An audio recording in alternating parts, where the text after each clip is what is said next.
Thanks for tuning in to The Real Deal Show, brought to you by eBodyboarding.com and Tribe Boards. How's it going, everybody? Jay Reale here on location in Costa Rica with the Bodyboard Holidays crew, and one of that crew is a man from the United Kingdom who has a deep and long history in the sport of bodyboarding over there. Welcome, Colin Crowther. Welcome, Jay. Shake your hand. Yeah. Thanks. Glad to be here. We're in paradise here, right? Oh, it's beautiful. So hot, sunny, lovely. I know, man. It's about midday right now. We're recording this at the Funky Monkey Lodge, where the Bodyboard Holidays crew stays on their trip here in Costa Rica. And if you ever want to get on this trip, by the way, the link is in the description below to Bodyboard Holidays. You can sign up for the trip and get on board this thing. Vicky and I had so much fun. We're here for the full 2 weeks this year with this crew, and moving on to El Salvador from here. We just can't get enough of Central America in January because it's so nice, unlike where you're from. So let's talk about that. Where are you from, Colin? Right, I'm from a very small island called Jersey, which is it's about 12 miles off the coast of France and about 120 miles south of England in the UK. We're it's pretty cold there at the moment in the winter. Sea degrees about 9 degrees C at the moment, with gales and wind and rain. Wow. So 8 to 9 Celsius, by the way, is right around the mid 40s Fahrenheit, freezing cold water. But you're no stranger to freezing cold water. We're going to get into some of your more recent forays into the Arctic. You told me some stories the other day. We'll get to those in a bit. But let's go way back, Colin. How old are you now? I was 54 earlier this week. Well, so you celebrated a birthday here. Yeah, absolutely. Oh, happy birthday. I didn't even know that. Happy belated birthday. Oh, thanks. 54, he's a grommet in my book, of course. But it is January 2024. So with that in mind, how did you get into the sport of bodyboarding? I mean, Jersey isn't the first place most people think of when they think of bodyboarding, unless they're from the UK. They know there's surf there. Jersey and Guernsey, the two biggest Channel Islands there, right? Yeah. Yeah, well, Jersey's, despite being a very small island, has actually got a huge surfing history. It's had surf clubs going back to 1923. Really? Yeah, absolutely. I've got one of my friend's grandfather, he saw surfing in Hawaii, and he came back and set up a club. So it's got a really long history. Myself, loads of people I was with at school, they were all talking about surf and following the tides. And when I left school, I hired boards and started.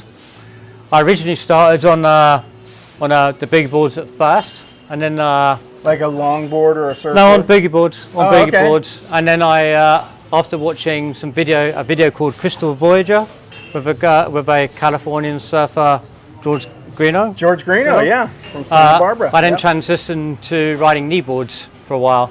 So I rode kneeboards for about a year or two, and then I kind of had a bit of an accident.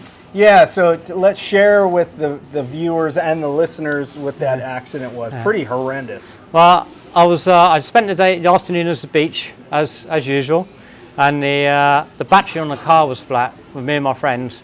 So we pushed it out onto the main road to try and see if we can get it started, and another car drove into the back where I was pushing, and I kind of ended up with 8 breaks below the knees. Oh my God. And a few little scrapes here and there around my face. Was there like a blind corner or something, and a car came ripping around the corner and slammed into you and the bumper? Straightest road in Jersey.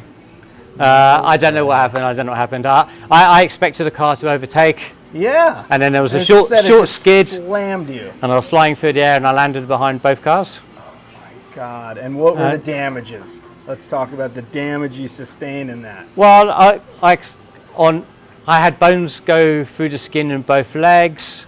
I had a bone go through my calf muscle in my left leg. The calf muscle had to be removed. And then I kind of had to learn how to stand again. I couldn't flex my ankles enough to be able to stand up. Oh my God. So they used to wedge books under my heels.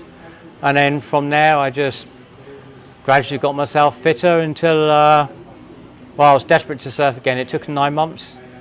Yeah, that's a long recovery, but understandable given the nature of your injuries. But you told me the other day, you shared this story with me, and you mentioned a minute ago you were a knee boarder, but during your recovery something happened. What happened? Yeah, during the recovery, lots of people very kindly gave me lots of magazines, and amongst them were a magazine called Bodyboarding. It's an American magazine, and with all the colourful pictures and the guys, and like Jay, Mike, Kisazaki, and it just looked so much fun that while I was in my healing period, I brought myself a bodyboard ready for I could go back in the water. And then when I was first back in the water, as I mentioned to Jay, I would go down the beach with crutches, and someone would come down, they'll take the crutches off me, I'd go and get a few waves, and then I'll stand there waving my arms in the air, and they'd bring the crutches back down, and I'll be back up the beach. Crazy, man. Now, you shared with me that one of the things you did during your recovery, you got a hold of those very first bodyboarding videos, how to bodyboard with the pros, which were, we're talking mid-'80s, I think, they came out, and they were in NTSC format. This is something young people won't understand. Formats of videos back in the day when they were on cassettes varied around the world. There was PAL, CCAM, NTSC. Depending on where you lived, they had different formats. So you got a hold of the NTSC copy of that video and did what with it? Yeah, I seen an advert in Bodyboarding magazine. I wrote away for a copy. The format, we can't use that format in Europe. So I sent it to a movie company, and it cost about 4 times more than the video to get it transferred to a format I could watch. And then after that, I just studied it over and over again, every single maneuver, slow motion, pause, rewind, until I had fuzzy lines across the video. And that was my sort of thing, really. It just got me so hooked on bodyboarding. So that is really a good example of how we learned to bodyboard back in those days. Colin being a few years younger than I, but back in those days, that was the only video, and there was no internet, right? So you would do that. You would get videos, and you'd slow-mo sections of it. You'd watch the arm placement, the hand placement, in the case of drop knee, the knee placement, to learn how to bodyboard, right? It took a long time to learn how to do stuff back then. Yeah, absolutely. I mean, kind of joke, but my videos did have fuzzy lines across from the constant pauses and slow-mo and rewind. Totally, man. So tell me about the waves in Jersey. Do you have a large variety of surf? First of all, how big is the island of Jersey? Well, the island's only 9 miles long by 5 miles wide. Okay. And our west coast, which is 5 miles in length, faces directly towards Newfoundland. Oh, wow. So we've got the whole of the Atlantic Ocean directly out from us. So we pretty much pick up any swell in the Atlantic we'll generally get. Even sometimes there may be storms off the east coast of the US, and they might even send us waves through like 10 days to 2 weeks later. Wow, so those nor'easters, as we called them growing up on the east coast of the US, they will travel to the northeast and head your direction and send swell over there. But you have to deal with a lot of weather up in that part of the world too, right? In between swells? Yeah, we've got two things really. One's the weather, but Jersey's also got the 3rd largest tides in the world. So we have to deal with, we get big storms. In the autumn and winter, we get like really large storms. In the summer, we tend to get really small surf.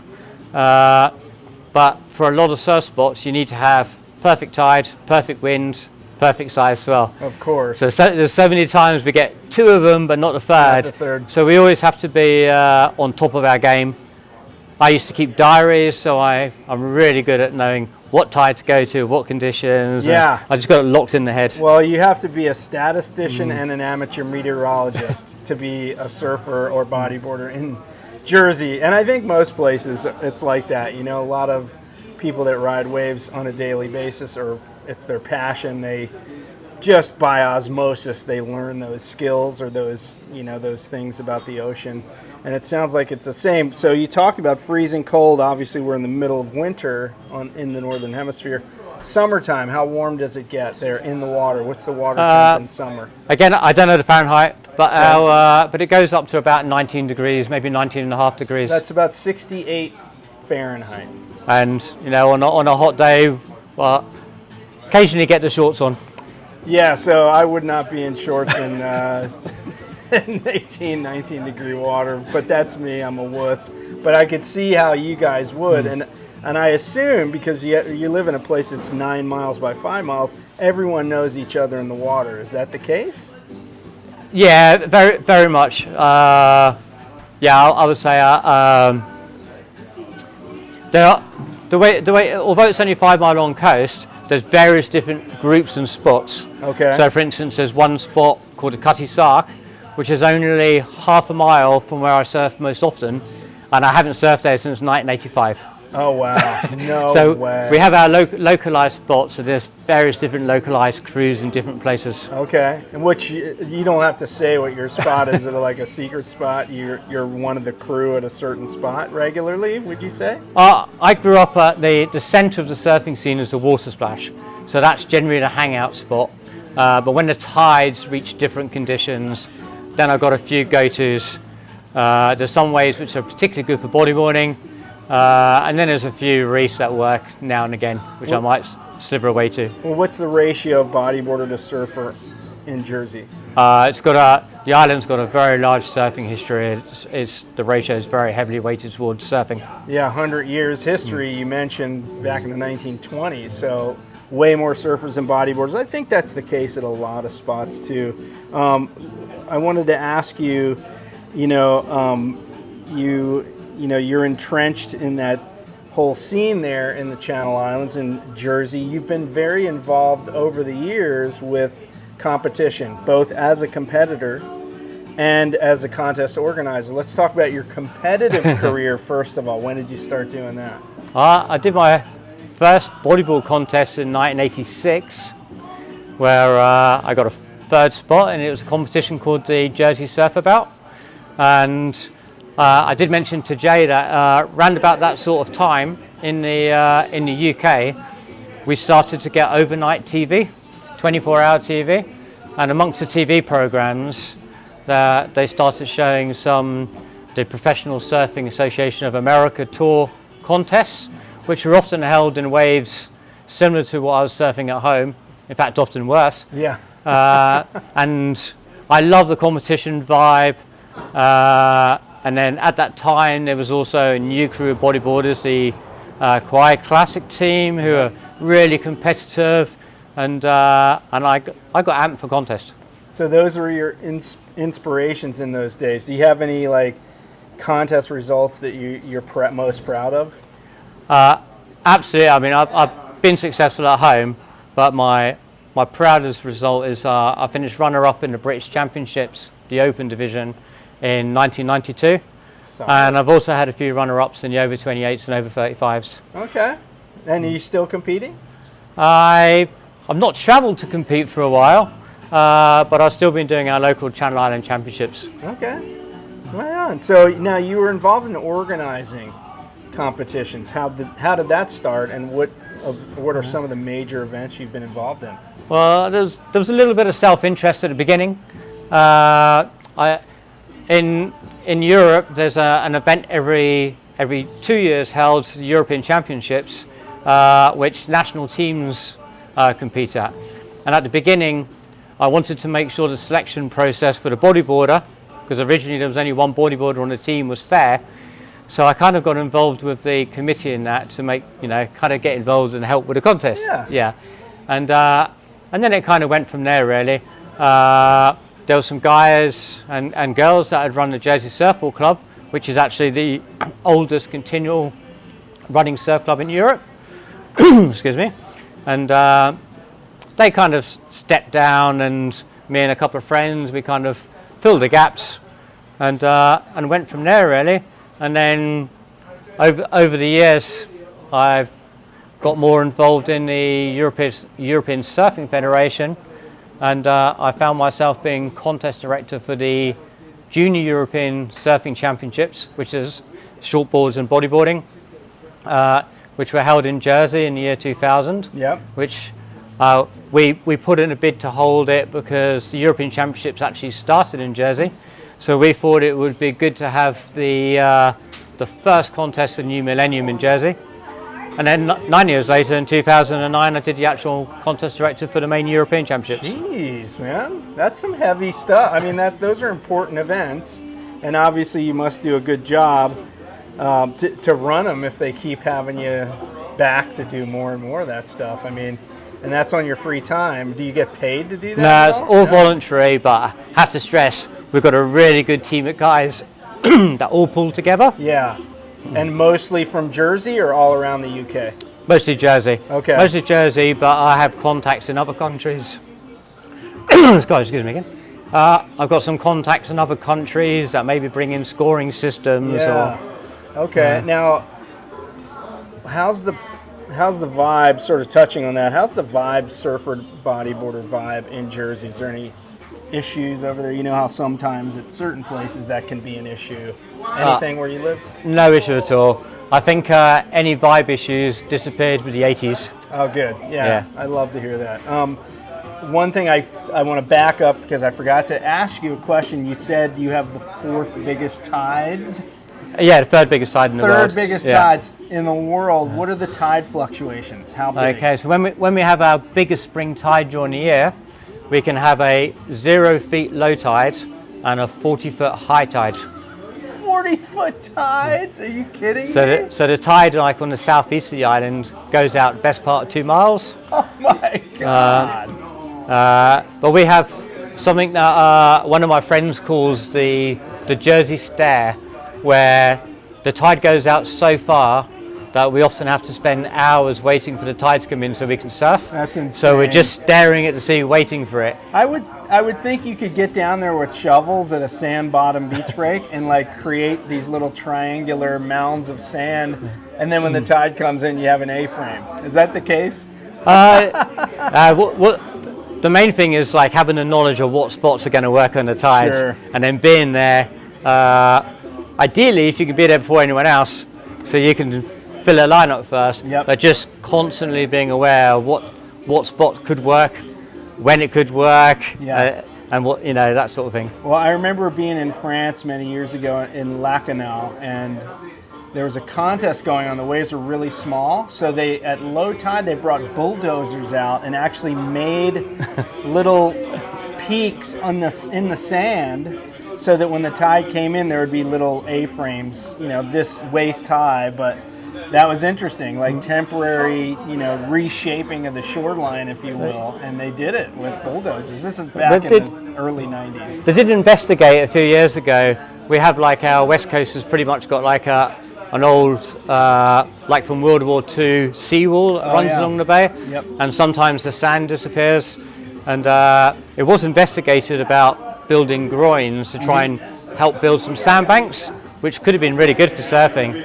But when the study was undertaken, they said our tides were too big. 40-foot tides. In California, we get like a 7-foot tide, and everybody's, oh my gosh, it's a 7-foot high tide, 40 feet. Jeez, that's insane. Okay, so let's talk about your personal life as it relates to bodyboarding.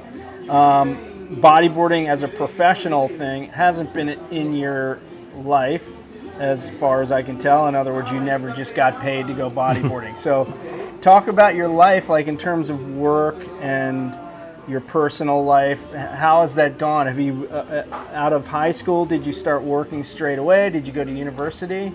I actually, dare I say it, I left school at 15, literally just about 2 or 3 months after my 15th birthday. Wow. With no qualifications or anything. And why did you do that? I think I was bored. Okay. I was actually in my top classes in every subject at school except one. And so they weren't challenging you? Not really, no. I think I was bored and I just left and I started working as a chef originally. And how was your family with that? Your parents? They were fine. They were fine, yeah. They kind of, like my dad, he was quite happy for me to work and get a job. Okay. So you started as a chef? Yeah, as a chef. My older brother worked as a chef, so I just kind of followed him. Okay. And did you do that for a long time? Did you enjoy it? Yeah, I did it for a little bit, and then my accident kind of changed my lifestyle really, because I was in that sort of situation where I was almost wiped out in a split second. So my mindset became, how much do I need to think about the future when I could just be taken out just like that in a split second? Yeah. So I kind of, holding my hands up, I did kind of bum around a little bit and do lots of little jobs. So I did a bit of chef work. I did things like putting fish on hooks for fishermen, bit of painting and decorating with my dad. I grew oysters in an oyster farm. Just did a whole mixture of things to get by, just so I'd have enough money to go away to the next contest. And then at some point you entered the corporate world more recently. Yeah, when I reached my 30s, me and some friends in a similar situation to me, it kind of become a realization that we couldn't just have a laugh forever. Well, we still do have a laugh. You have to pay for we do have to get a real job. Right. So me and a friend, we self-funded ourselves to do study for a finance qualification, and I found myself working in the world of offshore finance. Jersey as an island is basically an offshore finance centre. And you're a compliance officer, is that right? Yeah, I'm compliance and money laundering reporting officer. So my role really is the fight against money laundering and financing of terrorism. So you're kind of making sure that anyone who does banking in Jersey does it on the up and up, and everything's we need to make sure that the money's clean. Yeah, sure. So we're looking to make sure that it's like either the money's clean, not criminal money, no tax evasion, or no financing of terrorism, or things like that. Just a lot of the clients in Jersey will be multi-billionaires from all around the world, so it's just making sure that the money's clean.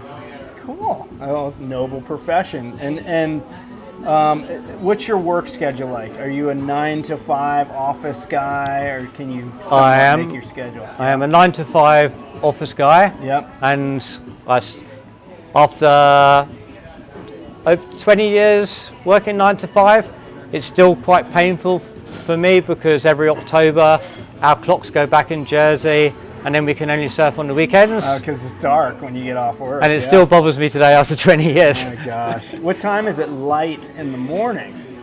In the winter, it's pretty much light. It's light when you go to work and light when you come home. Okay. Dark when you go to work and dark when you come home. Oh my gosh, that's brutal, man. That's tough. But in the summer, it's light until about 10:30 in the evening. Well, so that brings us to the next part of this conversation, which is you take advantage of your, building up leave, I guess, so you can do stuff like this. And you've been on a few of these trips as well, right? I mean, we surfed together in El Salvador a number of years ago on one of Rob's trips, but you do a lot of surf travel, right? Yeah, I do a lot of, I've done a lot of travel, predominantly around Europe. Yep. Yeah. And as Jay knows, predominantly to cold places. Yeah, so how does that work? What is it, just because you're trying to avoid crowds, or you really like the raw, nature of these freezing cold places? Well, I think originally, Jersey's so close to France, all Jersey surfers go down France. Okay. But I did a European Championships in Scotland once, and the waves were incredible, but the bodyboard heats were held on a different wave, which wasn't incredible. And I always wanted to go back, and 10 years later I thought I'll go up and have another look, and the surf was just mind-blowing. It was just absolute perfect reef break barrels. Wow. And I never went south. Well, I have had a couple of south trips, but I generally stopped going south afterwards and started going Scotland, and I've probably been up there about 20-30 times, and then my eye then caught attention to other places like the Outer Hebrides and the Orkney Islands and other coasts of the UK, which may be a little bit more secret. Yes. And just trying to get away from people, really. So this is the guy to message if you want to know all the maps to the secret spots. No, those island groups, if you look at the map of the North Atlantic, there's a lot of little islands right off the coast of the UK that, they've got to just be packing epic surf. this guy's experienced it. I won't have him reveal his secrets, of course, but you told me you went up to some spot was it in Norway? Way up in the coast of Norway? Yeah, so for starters, when I got married in 2015 to Carol. Yep, congrats, by the way. Thank you very much. Yep. And whilst Carol was organising everything, one day she said to me, you know, you need to do a bit more, you know, and maybe you should organise a honeymoon. And to me, it was a no-brainer. I wanted to go to North Norway because I had seen a really good wave there about 20 years earlier in a magazine. In a magazine? In a magazine. Now, what was it? It was a girl posing on top of a mountain and you could see in the background. It wasn't that one, that was a later one. That was I'll work to that. It was a left-hander below some big mountains. And then I used to go to the Canary Islands surfing regularly. And I met an elderly German couple on a trip to Tenerife once. Okay. And they told me about these islands in Norway, which is where this wave is. And they said it's the most beautiful place in the world. So I thought it'd be a perfect place to take Carol. But during my investigations into where we went for our honeymoon, my eyes then started being diverted to some other Scandinavian waves. First off in Iceland. So I headed off on a few surf trips to Iceland, to the north coast, which is pretty cold. Yeah. Sea temperature around about 3 degrees. Oh my God, unbelievable. And again, during research into those trips, I then, as I explained to Jay on Instagram, but I guess during the COVID period, travel was put on hold. And when things started to be released, where people will be able to start travel again, I just felt I wanted to do something different. Yeah. I'd had lots of trips to the same places. I always knew where I was going. I'd done trips like here with bodyboard holidays where you meet loads of people. But I like the idea of trying to find somewhere I didn't know. And one day on Instagram, I saw a picture of a girl posing on top of a huge mountain somewhere in Norway. But way in the distance, I could see a little white triangle of white water. So I knew there was a wave. This is called internet sleuthing. This is what you do. So I sent a message and I just asked for the name of the mountain. And then once I had the name of the mountain, I was then able to open my search. I do a lot of searching through my job. And I did lots of, to say, sleuthing. Yeah. And then I found lots of other videos of other people similarly posing on top of the same mountain, and lots of them had the same little triangle of white water. So we went on a mission to go and find it, and it was 250 miles inside the Arctic Circle. Wow. So you mentioned the water. You've been in water as cold as 2 or 3 degrees. That's, by the way, mid to upper 30s Fahrenheit. It's like, you know, saltwater freezes at like 28 Fahrenheit, so not far from saltwater freezing there. So it must have just been, was it brutally cold when you went, or did you go to a time of year when it's generally warmer for that part of the world? It was quite heavily snowy. Oh my God, what time of year did you go? We went to that one in late autumn, about November time, so it was deep into Norway's autumn. And like when we drove up, we had to drive over a mountain towards where I was heading. I had an hour's drive through snow to get to the wave from where we based ourselves. And there was like, alongside the sides of the roads, there were like 15-foot icicles hanging everywhere. And it was quite dramatic. And I have to confess, when we were driving along fjords, the water was quite a grim colour and looked quite scary. And I even thought to myself, even when I find the wave, will I go in or not? Will it be safe, or will I be brave enough?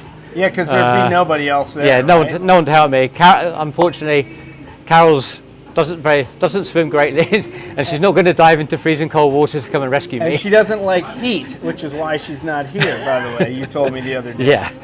So she's in her element in the cold, but yeah, you're on your own basically in a place like that. Yeah, I mean, I'm sensible.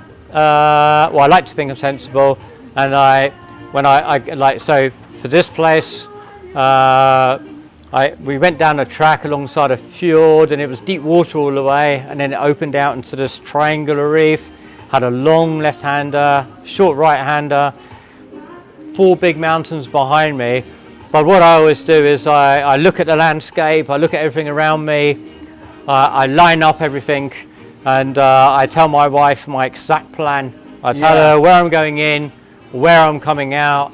I often give her emergency backup where I'll say if I'm going to have difficulty coming in here, I'm going to come in there instead. So she knows that I've got a good idea what I'm going to do. Yeah. I risk assess it before I go in. Yeah, which makes sense based on your career. But yeah, that's very pragmatic. I think smart move on your part doing that. And what a crazy story, man. You just saw like this triangular thing of whitewater in a photo of a mountain with a girl on top of it, and that led you down that rabbit hole, so to speak, to find that spot.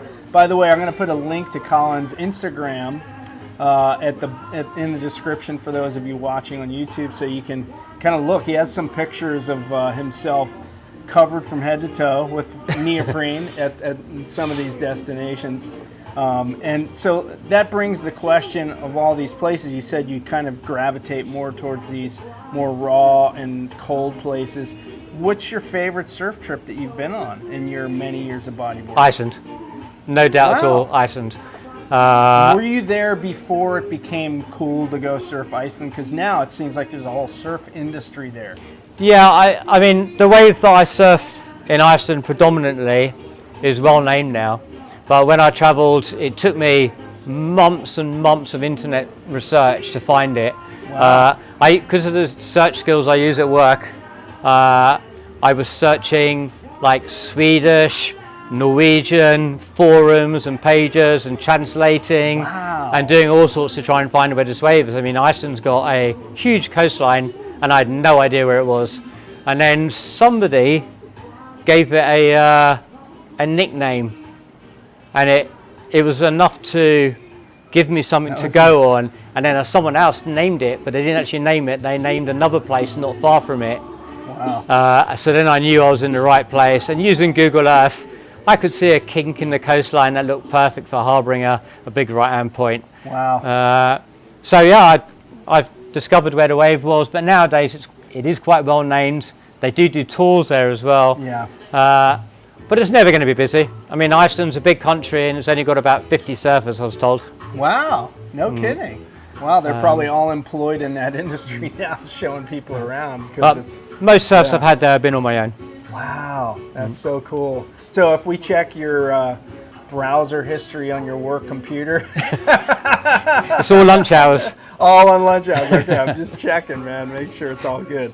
So what's next for Colin Crowther? Are you eyeballing retirement anytime in your near or distant future? And what do you want to do after? Yeah, we've over 2.5 years ago, I became a granddad to my stepson's daughter. Oh, nice. And that kind of like, I start thinking now about I had to be a bit more careful. Maybe take a few less risks sometimes. Right. You know, because I've got a different mindset. Yep. But we've been thinking about maybe leaving Jersey, or hopefully leaving Jersey, and moving to an area in the UK where there's some good surf, and then hopefully be able to kind of wind down the finance work I've been doing, spend more time surfing, and maybe have more time to get involved with helping with bodyboarding again, some more organising, and then it would be nice to hopefully one day take my granddaughter bodyboarding. Right on, man. That's awesome, man. I mean, that's all anybody could ask for. And you know, it sounds like you got a pretty good life set up. You have a solid job. You get to go on surf trips. You're, discovering, I mean, essentially you're still discovering spots, which is rare in this day and age, right? I mean, not many people would do that. Most people will go, I'm going to the tropics. I want to get out of this wetsuit. You're gone, I want to go somewhere colder and put on more wetsuits. Well, I did. I mean, I was having a chat with somebody yesterday, and like back home, my friends would always say to me, why'd you go there? Why? It's so cold. It must be terrible. It must be really horrible. And how'd you cope with it? But being honest, I find coping with the heat is actually more draining and a harder work. Like my secret, I'll give away a secret. The secret to surfing in cold water is merino wool. So I come out to surf, I have merino wool socks, merino wool long johns, merino wool long sleeve base layer, wool jumper, down jacket, And I have to confess, with my job, I've gone from sleeping in cars when I was younger to now being able to afford a hire car with heated seats. Yeah, heated seats. And then I like to have like hot bowls of soup and just get your whole body warmed up again. Well, I always tell people, you know, heat versus cold. To me, cold is painful. Heat is uncomfortable. But heat to me is not painful, so I'll choose the heat any day of the week, man. I grew up in a place where the water's 4 degrees in the winter. That's about 38 degrees Fahrenheit. That's Maryland on the U.S. East Coast. I don't miss that. That's why I moved to California. But hats off to guys like yourself that, you know, still, you know, push for those northern limits. Maybe you'll end up, you know, mapping out the entire North Sea and into the Arctic Ocean. Well, I have got plans to go further north. Oh, no. I've already got my eye on a spot. Wow, okay, so you're going to have to somehow coax that out of him at some point. Anyone you want to thank, you know, for all your years of bodyboarding, or you just... Well, I always give people the chance to say something. I've got to thank Carol at home because, I mean, we've been together best part of 15 years and she has to put up with wetsuits in the bathroom, or hanging in the passageway, sand in the bath, seaweed on the pillows. Oh yeah. Sitting down the beach on cold days, and at every single family event, kind of having to work around Jersey's tides. Wow. So yeah, big thanks to Carol. She's always there to support me. That's love. Yeah. That's what they do. That's what you do for each other. Well, a pleasure to talk with you today, Colin. Pleasure to talk to you too. Yeah, my pleasure getting to sit down with Colin Crowther, one of the kind of the pioneers of bodyboarding over there in the UK, particularly in Jersey. And you know, I was like, I gotta talk to this guy. One last question: who were your main bodyboarding influences as a youngster? Probably the same as mine. Yeah, I would definitely say. Everyone's going to say Mike Stewart. But I also had guys like Reale Reeves and Seamus Mercado,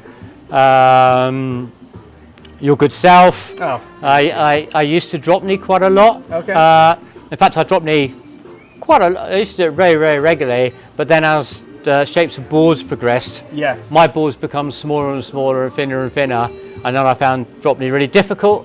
And now as I got older, my boards are getting bigger and bigger again, and I started drop kneeing again. Going back to the old school, yeah. But yeah, that whole crew, Kitazaki, and yeah, I obsessed. I looked at the magazines, I looked at every fine detail, I looked at the videos, the contests, and even today, sometimes I put a bike on the turbo trainer to do some exercise, and I put like a 1980s or 90s bodyboard video and just watch them again. I love it, man. So good. So, folks, that is the life and times of Colin Crowther. So glad to have you here. And, folks, hope you enjoyed this episode of The Real Deal Show. If you watched on YouTube, subscribe to our channel. Give it the thumbs up. Put some comments down there for Colin. I'll forward those to him if you send any questions you might have. And if you listen on the audio podcast, hope you enjoy your workout, drive, or whatever it is that you do when you listen to podcasts. So I'm going to say over and out from here in Costa Rica for Colin Crowther and myself, Jay Reale. We'll see you in the surf.